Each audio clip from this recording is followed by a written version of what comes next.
मोक्षमार्गस्य नेतारं भेत्तारं कर्म भूभृतां ज्ञातारं विश्वतत्त्वानां वन्दे तद्गुणलब्धये।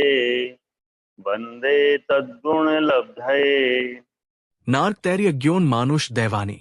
10 अर्थ नरक आयु, तिर्यंच आयु, मनुष्य आयु और देव आयु, ये आयु कर्म के 4 भेद हैं। जीव की किसी विवक्षित शरीर में टिके रहने की अवधि का नाम ही आयु है।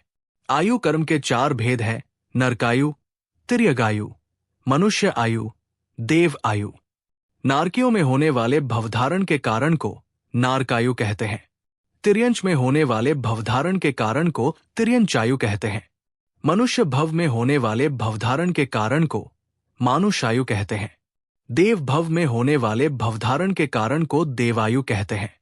चारों आयु में तिर्यंच, मनुष्य और देव आयु शुभ है तथा नरक आयु अशुभ है। मनुष्यायु व देवायु के साथ साथ तिर्यंचायु शुभ होने का कारण है कि तिर्यंचायु में जाकर कोई असमय में मरना नहीं चाहता है। नारकायु, जिसके निमित्त से तीव्र शीत उष्ण वेदना कारक नरकों में भी दीर्घकाल तक प्राणी जीवित रहता है, वो नारकायु है। राजवार्तिक 5। नरकायु के उदय से जीव का नरकों में लंबा जीवन होता है। वहां तीव्र शीत उष्ण की वेदना हुआ करती है, उसके निमित्त से दीर्घ जीवन होता है। तो जो नरक भव को धारण कराए उसे नरकायु कहते हैं। तिर्यंचायु, जो जीव को तिर्यंच शरीर में धारण कराता है वो तिर्यगायुष है। तिर्यक आयु के उदय से क्षुधा, प्यास, ठंड, गर्मी, डांस, मच्छर आदि जहां वेदनाएं हैं, ऐसे तिर्यंच भव में बसना होता है। जो तिर्यंच के भव को धारण कराए उसे तिर्यगायु कहते हैं। प्राणी तिर्यंच आयु के उदय से त्रसस्थावर 2 भेद रूप तिर्यंच गतियों में उत्पन्न होकर केवल दुख ही दुख भोगते हैं। ज्ञानार्णव 35/21।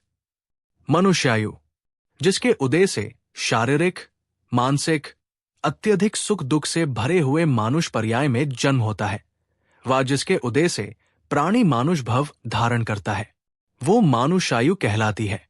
राजवार्तिक 7। जो कर्म मनुष्य भव को धारण कराता है वो मनुष्यायु कर्म है। धवला 13/362। प्राणी मनुष्यायु नामा कर्म के उदय योग से मनुष्यत्व को पाकर कुछ सुख दुख से व्याप्त है बुद्धि, जिनकी ऐसे होकर नाना प्रकार के प्रपंचों से काल यापन करते हैं। ज्ञानार्णव 35/20। देवायु, जिसके उदय से शारीरिक, मानसिक सुख स्वरूप देव पर्याय में जन्म होता है वो दैवायु है। व जिस कर्म के उदय से प्राय कर शारीरिक मानसिक सुखों से युक्त देव पर्याय में जन्म होता है उसे देवायु जानना चाहिए। राजवार्तिक 8। देवायु उत्पन्न करने वाले कर्म के उदय से प्राणी स्वर्ग में उत्पन्न होकर विख्यात है प्रभाव जिसका और सुखामृत आस्वादन में आसक्त है चित्त जिसका, ऐसा देव होकर स्वर्ग के सुख भोगता है। ज्ञानार्णव 35/19। क्या देवों में सुख ही सुख है? नहीं, देवों को इंद्र आदि महारिद्धिधारी देवों की विक्रिया आदि रिद्धियों को तथा संपदा को देखकर मानसिक दुख होता है। इंद्र आदि महारिद्धि वाले देवों को 5 इंद्रियों के विषय सुख की तृष्णा से तथा प्रिय देवांगना आदि के वियोग से दुख होता है। देवों की जो देवियां है उनकी आयु बहुत कम होती है और एक देव के जीवन में लाखों करोड़ों देवियां गुजर सकती। उनका वियोग होता है, उससे भी उन्हें दुख होता है। अपने से बड़ी रिद्धि वाले देवों की संपन्नता, आज्ञा आदिक जब निरखते हैं तो उससे भी उन्हें कष्ट होता है। मरण का चिन्ह उनकी ही छाती पर बनी हुई प्राकृतिक माला का मुरझा जाना है। तो जब उस माला को मुरझाया हुआ देखते हैं तो उनको मानसिक दुख होता है। तो सर्वथा सुख ही हो देवगति में ये बात नहीं है, किंतु प्राय करके सुखी रहा करते हैं। जीवन मरण का कारण आयु है तो क्या अन्नादि जीवन का कारण नहीं?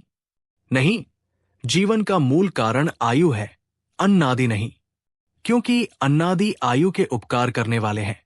जैसे घटादि की उत्पत्ति में मूल कारण मिट्टी का पिंड है और दंडादि सहायक है, उसी प्रकार भवधारण का मूल कारण आयु है और अन्नादि उसके उपग्राहक है। देवनारकियों में अन्नादि का अभाव होने पर भी भव धारण होता है तथा अन्नादि के सन्निधान में भी क्षीण आयु वाले का मरण देखा जाता है। अतः अन्नादि भवधारण का मूल कारण नहीं है। राजवार्तिक 3 से 4। आयु कर्म 2 प्रकार से जाना जाता है, भुज्यमान व बध्यमान। वर्तमान भव में जिसका उदय आ रहा है वो भुज्यमान है, और इसी में जो अगले भव की आयु बंधी है सो बध्यमान है। भुज्यमान आयु का तो कदलीघात आदि के निमित्त से केवल अपकर्षण हो सकता है, उत्कर्षण नहीं। पर बध्यमान आयु का परिणामों के निमित्त से उत्कर्षण व अपकर्षण दोनों संभव है, किंतु विवक्षित आयु कर्म का अन्य आयु रूप से संक्रमण होना कभी भी संभव नहीं है। अर्थात जिस जाति की आयु बंधी है उसे अवश्य भोगना पड़ेगा। तत्वार्थ सूत्र अध्याय 8 सूत्र 10 से आयु कर्म के भेदों की व्याख्या पूरी हुई।